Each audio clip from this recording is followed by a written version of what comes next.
Terça-feira da 20ª semana do Tempo Comum. Queridos irmãos e irmãs, sejam todos muito bem-vindos. Já quero te pedir a inscrição neste canal, já clique em gostei, lá no final você deixa um comentário. Vamos ao Evangelho que está em Mateus, capítulo 19, versículos de 23 a 30. O Senhor esteja convosco, Ele está no meio de nós. Proclamação do Evangelho de Jesus Cristo segundo Mateus. Glória a vós, Senhor.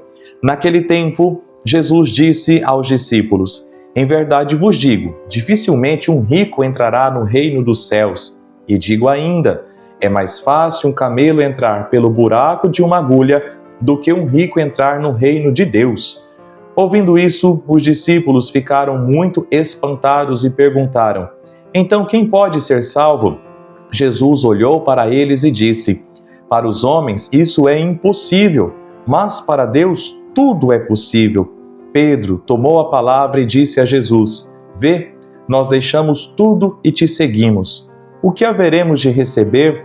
Jesus respondeu: em verdade vos digo, quando o mundo for renovado e o Filho do Homem se sentar no trono de sua glória, também vós, que me seguistes, havereis de sentar-vos em 12 tronos, para julgar as 12 tribos de Israel. E todo aquele que tiver deixado casas, irmãos, irmãs, pai, mãe, filhos, por causa do meu nome, receberá 100 vezes mais e terá como herança a vida eterna. Muitos que agora são os primeiros serão os últimos, e muitos que agora são os últimos serão os primeiros. Palavra da salvação, glória a vós, Senhor. Amados irmãos e irmãs, ontem nós ouvimos no Evangelho o jovem rico que se aproxima de Jesus e pergunta o que ele deve fazer para ganhar a vida eterna. Jesus diz: segue os mandamentos. Ele diz: eu já sigo. Então o que me falta? Jesus olha: se você quer ser perfeito, vai, vende tudo o que tens, dá aos pobres, depois vem e segue-me. E qual a conclusão? Ele fica triste e vai embora, porque era muito rico. Amados irmãos e irmãs, hoje a sequência do Evangelho é Jesus se aproveitando desta realidade e dizendo: em verdade vos digo, dificilmente um rico entrará no reino dos céus. Queridos irmãos e irmãs, aqui, claro, nós precisamos, assim como ontem, expandir o conceito de riqueza. Não é só a riqueza material. Muitos de nós somos ricos, como eu falei ontem, de autossuficiência, de orgulho, de traumas, de tristeza, de rancor, de falta de perdão. E por isso, dificilmente nós que somos esses ricos entraremos no reino dos céus. Perceba, meu irmão, minha irmã, que a riqueza também não é só a riqueza material. Apesar que a riqueza material pode, em alguns casos, impedir que a pessoa entre no reino dos céus. Como? Vamos supor, a pessoa é pobre.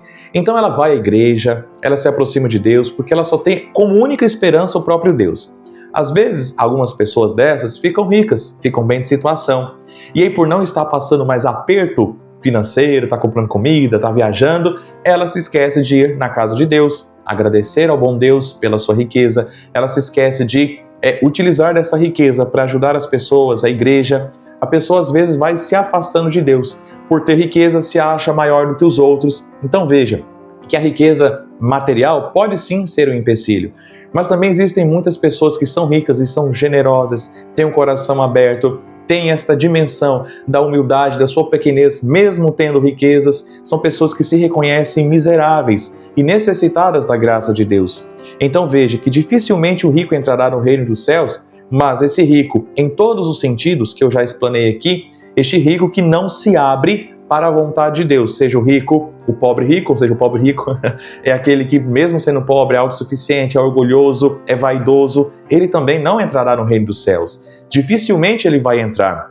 E Jesus diz então, é mais fácil um camelo entrar pelo buraco de uma agulha do que o rico entrar no reino dos céus. Olha a dimensão que Jesus dá. Os discípulos que têm a mentalidade da prosperidade judaica como bênção de Deus faz a pergunta: então quem pode ser salvo? Olha, se o rico, vamos aqui o rico material mesmo, se o rico que tem tudo, se ele não pode ser salvo, o pobre pode ser?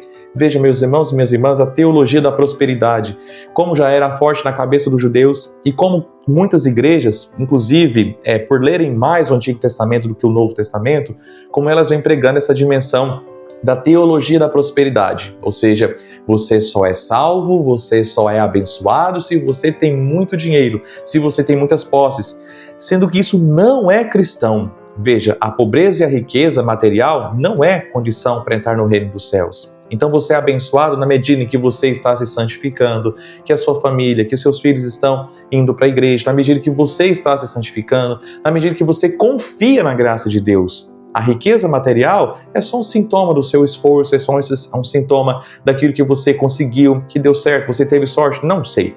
Mas a riqueza material não é sinal, não é sinal definitivo da bênção de Deus na sua vida, mas era a cabeça dos discípulos e talvez a cabeça de muitos de nós. Então, quem pode ser salvo? E Jesus diz, para os homens isso é impossível, mas para Deus tudo é possível, meu irmão, minha irmã. Para nós é impossível ser salvo sim.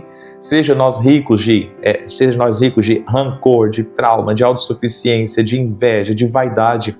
É impossível sim ser salvo para nós. Seja o rico materialmente falando, que acha que por ter tudo ele pode pisar nos outros, ele pode ser autossuficiente.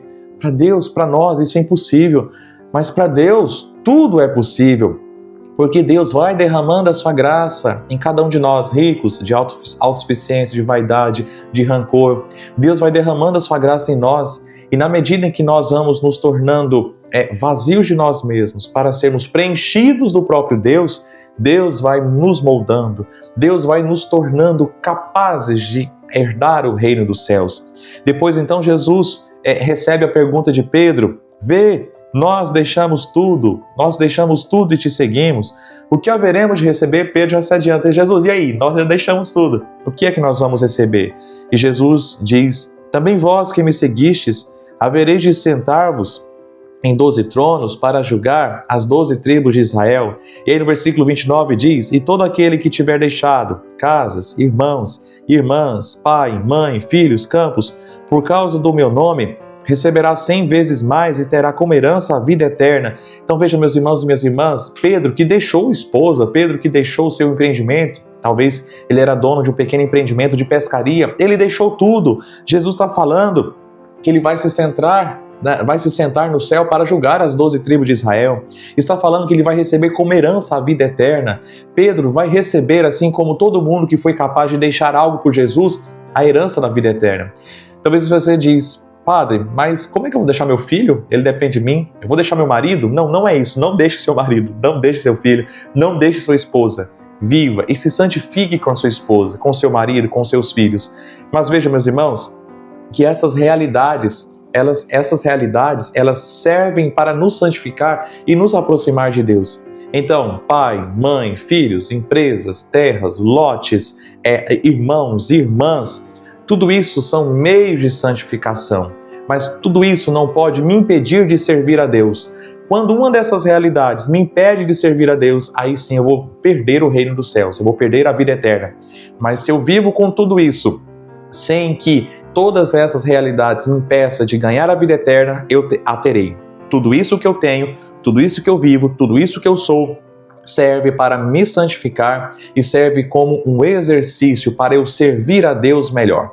Logo, meus irmãos e minhas irmãs, olhemos para a nossa vida e vejamos o que está nos impedindo de servir a Deus. Temos tudo o que temos? Ok, bendito seja Deus. Uns têm mais dinheiro, outros têm menos dinheiro, outros têm famílias mais estruturadas, outras famílias menos estruturadas, mas em tudo isso precisamos servir a Deus. Nada disso deve me impedir de servir a Deus. Se eu faço assim, eu estarei cumprindo a sua vontade e terei como prêmio, como recompensa, a vida eterna. Amém. Meus irmãos, obrigado por você estar aqui. Deus te abençoe. Não se esqueça, se inscreva no canal, clique em gostei, clica no joinha. Muitas pessoas mandam um amém, um comentário, uma frase para mim. Não, mande no YouTube, por favor, deixe um comentário no canal do YouTube para você me ajudar a crescer com este canal de evangelização. Atenção, baliza, nós vamos dar sequência hoje à Semana Nacional da Família, então às 19 horas, nas casas, procure aí o endereço das casas, nós vamos meditar a partir deste evangelho sobre as nossas famílias, rezar pelas nossas famílias, estamos todos convidados, você que me ouve de outra cidade, já talvez até viveu a Semana Nacional da Família, mas talvez outras cidades, outras paróquias ainda vão viver. Busque este momento tão importante na vida da sua paróquia para que nós possamos meditar e rezar e melhorar as nossas famílias. Que Deus te abençoe. Em nome do Pai, do Filho e do Espírito Santo. Amém.